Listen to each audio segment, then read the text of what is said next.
Satoshi Kon's critically acclaimed anime film Perfect Blue was brought to US theaters recently, and I was lucky enough to be pretty close to one of the AMCs showing it. Although this movie has been on my watch list for ages, for some reason I kept forgetting about it. However, like most movies, I think the theater experience is the best way to enjoy this film, so I'm actually pretty happy that this was my first exposure to it. If you're unaware, Satoshi Kon is a legendary anime director who had quite literally a generational run of back-to-back hit films in the early to mid-2000s before he tragically passed away of cancer in 2010. Perfect Blue was his directorial debut in 1997, but he went on to also direct Millennium Actress, Tokyo Godfathers, and Paprika. Loosely based on the novel by Yoshikazu Takeuchi, the film Perfect Blue is a psychological horror that follows a young woman, Mima, trying to move on from being an idol and taken seriously as an actress. Soon after quitting her idol group, Cham, she starts to realize that she's being stalked by an unknown perpetrator, who is furious that she's given up on being an idol. Always having to put on a performance for others, Mima starts losing her grip on who she actually is, and starts being unable to tell what's real and what isn't. Gruesome murders start taking place all around her, people involved in her new acting career, but the danger to Mima herself keeps getting brushed off. As her body and sexuality are exploited more and more, Mima's sanity starts deteriorating to the point of being haunted by a past idol version of herself. From here on out, this video is going to be my theater experience seeing Perfect Blue, as well as my analysis of the film on a first viewing, which will contain spoilers. If you haven't seen the movie yet, please check it out, you won't regret it. On Saturday, October 4th, my friends and I hopped in a car and drove to the AMC where we'd be seeing the film. Luckily, we arrived early enough to catch a quick bite to eat, and there was a Brew Burger bar in the strip next to the theater. We sat down and ordered some yummy burgers, I got the patty melt, and before we knew it, it was time to head towards the theater to watch the movie. The AMC wasn't too busy, so we were able to get some popcorn and soda without much hassle, and easily made it in time to watch some ads before it started. Before I jump into my analysis of the film, I will say if you are triggered by depictions of sexual assault, please click off the video because it gets pretty graphic. The film starts with a Power Rangers performance for children. I mean, it's not literally Power Rangers, but it's obvious that's what's being emulated. The audience, as expected, is full of kids, and when the performance finishes, we hear a child remark that it wasn't like the TV show at all, and that it was cheap. This perfectly sets up the idea of having certain expectations based on how things are sold to you as a consumer, and that reality is often disappointing, as everything in the entertainment industry is often just smoke and mirrors. The sharp contrast of the Power Rangers audience being made up of mostly kids and their parents, versus tons of adult otaku men waiting on the idols to show up felt particularly significant. Much like the Power Rangers, idols emulate a fantasy, but appeal to adult men rather than children. While the Power Rangers IP generates money from selling toys and costumes, idols desperately try to sell CDs, photo cards, and exclusive magazines. The film explores the idea of companies preying on male loneliness by selling them the ideal girl, which is still a majorly prevalent issue today. Idol culture in East Asia, particularly Japan and Korea, force their idols to keep up the appearance of being pure and innocent. They can't date because getting caught doing so would shatter the illusion of them being romantically available to you, the listener. As long as an idol can sing within a certain level of quality, their voice doesn't really matter. What matters is how much they can substitute a girlfriend in their audience's minds.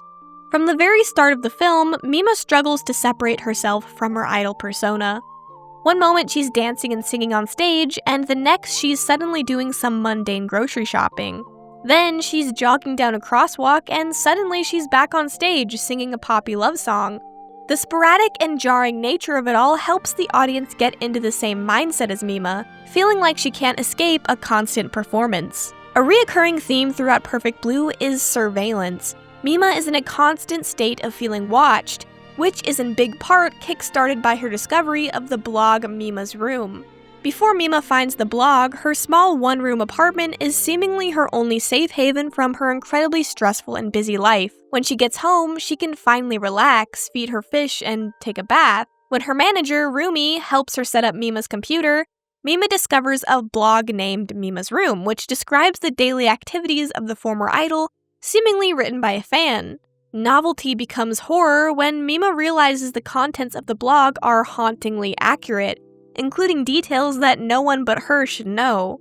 This is the moment she truly realizes how severe her stalking is, and that now, even her one and only sanctuary, her room, is no longer safe. Her whole life has become entertainment. Her every breath, every move is always being carefully studied and observed. Similarly, I believe Mima's pet fish are meant to represent Mima herself. Fish are pets that you hardly interact with but exist to be looked at. Confined in a glass prison, their purpose is simply to perform. When transitioning from idol to actress, Mima has a difficult time landing any major roles.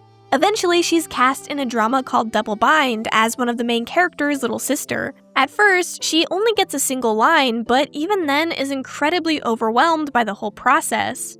She then gets offered a bigger role in the series, but it would mean that she'd have to act in a scene where her character is violently sexually assaulted. Despite her manager's protests, Mima feels she has to do it in order to be taken seriously as an actress, so she agrees. This scene is easily the most disturbing in the whole film, as although it's just all part of filming for a TV show, emulating this type of situation is surely still difficult. Particularly for Mima, at this point in the film, she's in a constant state of paranoia from being stalked. Surely, sexual assault is what she's fearing most as the culmination of being stalked. On top of that, Mima is having an increasingly difficult time separating her acting career from reality. So obviously, filming a scene like this would be incredibly traumatic in that state of mind. Because of that, Mima ends up disassociating completely in order to get through it, which is a painfully accurate coping mechanism described by many real-life victims. Something to point out is that her manager, Rumi, runs out of the room in tears after witnessing the scene. Still in a state of complete denial and disassociation, Mima is cheerful and upbeat when being driven back to her apartment. When she gets inside and greets her fish, she finds that every last fish has died. This discovery is the breaking point for Mima, bringing her to tears, and she starts violently thrashing her room, screaming that of course she didn't want to do it and that she couldn't disappoint all the people who brought her this far. At the end of the scene, we see some fish swimming around in the tank as normal, making us once again question if what we see from Mima's perspective is ever truly real. Like I mentioned before, with the fish representing Mima, her seeing them as dead symbolizes her loss of innocence and agency. Filming the assault scene was a breaking point for her, and from here on out, there's no going back. Once that scene airs, the innocent and pure Mima the idol will be as good as dead. From here on out, Mima starts being exploited for her sexuality rather than her innocence as an idol. Beautiful women are seen as products to be sold, not as individuals. On one hand, you can sell a pure childlike innocence to men who will form a parasocial bond with you, and on the other, you can become just another sexual object. Neither are Mima, and in reality, that type of one-dimensional woman doesn't exist at all. Both ideals are fantasies created by men and for men. The most heinous example of exploitation towards Mima, other than the sexual assault scene, has to be when she's being photographed as a model. Although pre-warned that the photographer specializes in getting women to strip, it's a common tactic for these types to start off taking very tasteful photos and building rapport before slowly and carefully easing the model into taking off more and more clothes. This happens to Mima, and the shoot ends with her having done dozens of completely nude photos that eventually get printed in a magazine. I haven't touched on him much yet, but the main antagonist throughout the movie is a guy called Mimania, or Mimania, which sounds better since the wordplay ends up sounding like Mima's name a lot more clearly. He's a super fan of Mima, an obsessive, creepy dude who stalks Mima and appears in her paranoid delusions. He's also the author of the blog Mima's Room, although he doesn't come up with the contents himself. Apparently, he receives emails from the real Mima telling him about her daily life, and eventually is tasked with disposing of the fake Mima, who abandoned being an idol to pursue a risque acting career. According to the Mima from the emails and Mimania, Mima's image is being tarnished by an imposter who needs to be disposed of. Mimania represents the worst of Parasocial fans. He has deluded himself into thinking he understands Mima despite only having access to her through carefully curated songs, appearances, and interviews.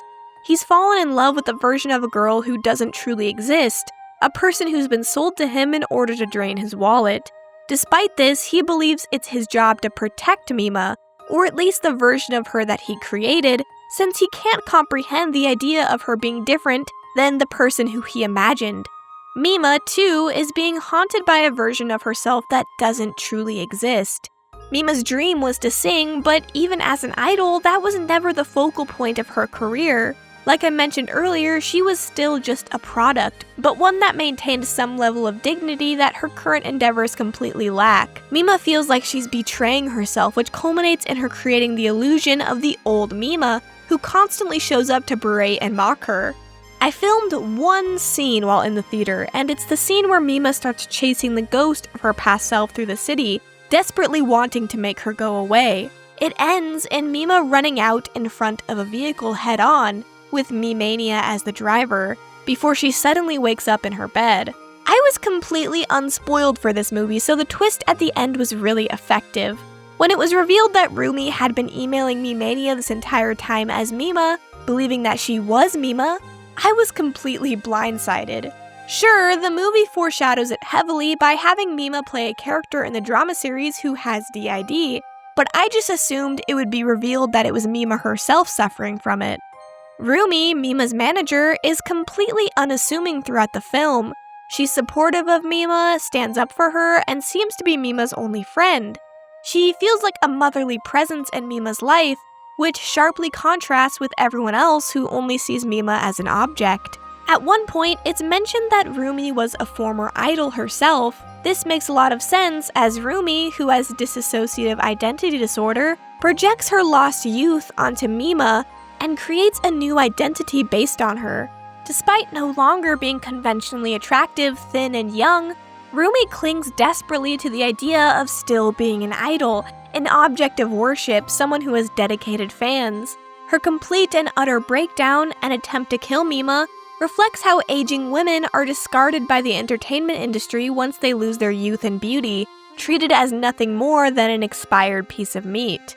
Rumi's obsession with preserving the idol image of Mima is born from her lack of control. People with DID often have it as a coping mechanism for a traumatic event in their life. Since Rumi believes that she is Mima, she believes that the Mima we follow is nothing more than an evil clone and must be killed. The struggle between Rumi and Mima is one of opposing identities that I've already discussed at length. Purity versus debauchery, idol versus actress. The two paths for an up-and-coming female entertainer are bleak, and they can't both exist at the same time. In order to become one, you must kill the other, and with it, your true self. Their fight ends with Rumi standing in front of a truck, with the headlights shining in a way reminiscent of a stage. Inexplicably, despite Rumi chasing her down to kill her this entire time, Mima leaps into Rumi to push her out of the way before being hit, and they both land safely in the road, beaten and bloodied, but alive.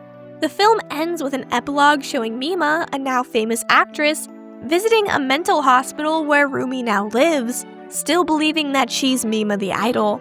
When she gets in her car to leave, she looks in the rearview mirror and says, "私は本物だよ." This ending felt way too upbeat and perfect for me, and many others feel the same, spawning tons of theories about what really happened. For a film with so much reading in between the lines and symbolic imagery, it felt strange to leave on such a cut-and-dry note. A happy ending for Mima with a successful career in what the movie has built up as a terrible industry that leaves young women broken and abused. Personally, I think Mima died when she pushed Rumi out of the way of the truck, and the rest is simply Mima's heaven-like happy ending. In many cultures, it's said that when you start seeing your doppelganger, your death is near.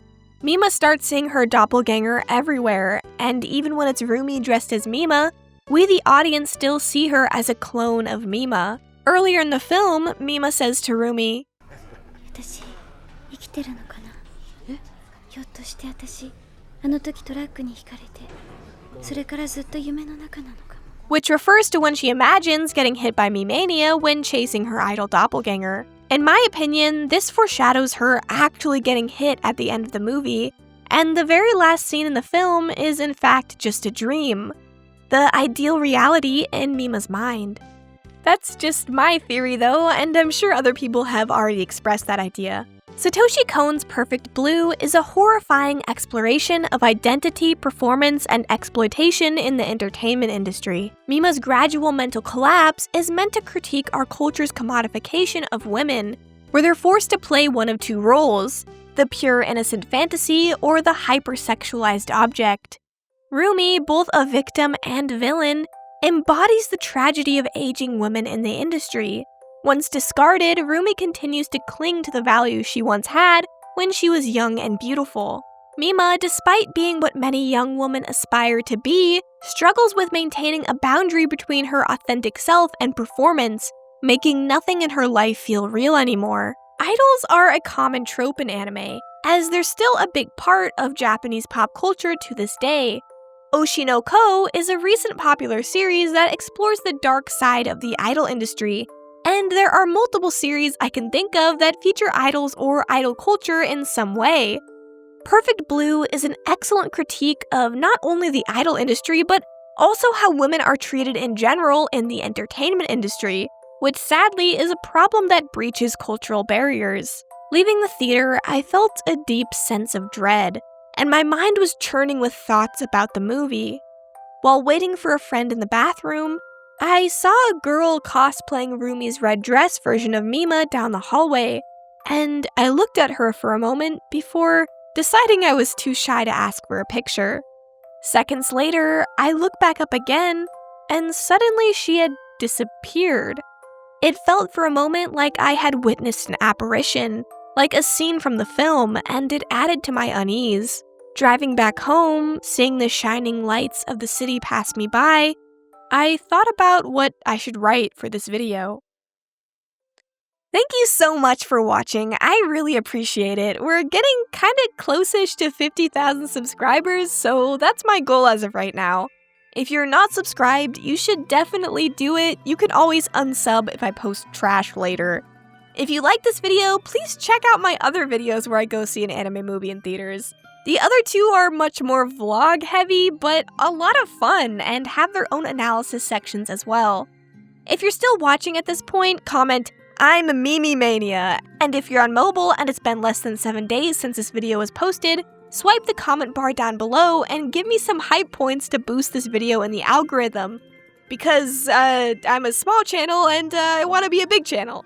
We'll do a cool, fully edited ad later, but I recently made a Teespring store and drew this really cute mimiyori design, so if you like it, please buy one. The support would mean a lot. Anyway, that's all for now. See you in the next video. Bye.